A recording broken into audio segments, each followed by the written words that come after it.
Natasha Turak is an independent journalist who covers the Middle East. She's joining us live from Dubai. Thank you very much indeed for being with us. Let's talk about this decision by Donald Trump to pause the operation to escort ships through the Strait of Hormuz. How do you think GCC countries are going to be seeing that pause, given the fact one would imagine that when ships did start making their way through the strait, there might have been some optimism that this was the opening permanently? Well, there was never an explicit endorsement among GCC leaders toward President Trump's Project Freedom, although it does align with the Gulf states' desires to see the strait reopen.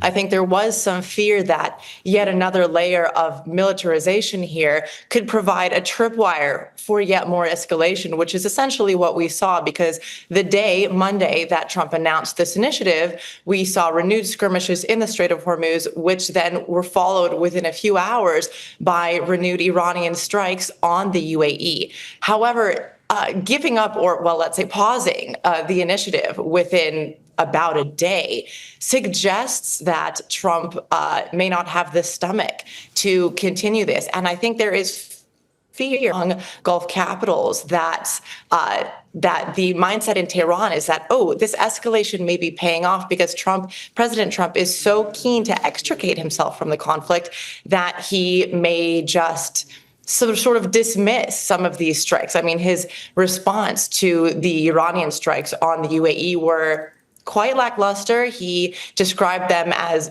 minor. And I think there was probably some disappointment and frustration in the capitals here, particularly in the UAE, that there was not a more robust response to that. So I think this sense of perhaps the lack of defiance here, the lack of resolve in continuing an initiative like this is not really reassuring, especially here. I want to get your take on the attacks that we saw in the last 48 hours on the UAE. This is, of course, coming after as well. The UAE has left the OPEC oil-producing group. Is these attacks by Iran, do you think that they are only in response to what has been happening in the Strait of Hormuz, or is there a wider issue here? Is there an element where Iran might be trying to see what the reaction of the other Gulf nations would be if the UAE is attacked?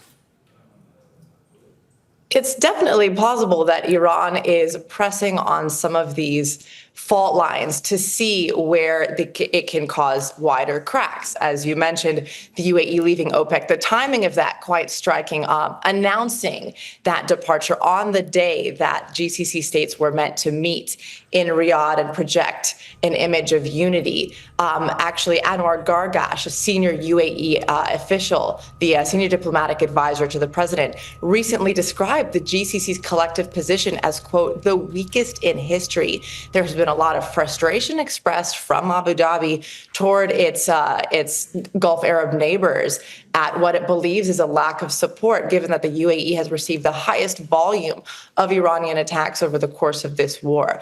And Iran has become more vocal than ever in criticizing and calling out the UAE specifically, accusing it of, quote, inappropriate behavior, of aligning with its aggressors, of aligning, with Israel and the U.S. Meanwhile, the UAE's alignment with Israel and when it comes to defense technologies and investment has become more evident. So I think it is definitely within the realm of possibility that Tehran is looking to pressure those fault lines to see where it can take advantage of some of that fragmentation and create further divides there. I want to get your thoughts on the ceasefire. It seems to have come down to two significant issues, the Strait of Hormuz and the nuclear deal. But from the Gulf nations' point of view, one would imagine that their greater concern is actually Iran's missile and drone capability, because, of course, that is what affected the Gulf states the most over the last several weeks. Yet we're not hearing a great deal about that. Do you think that there is a concern amongst the GCC countries that that is being put to one side, that is being deprioritized against the Strait of Hormuz and the nuclear program?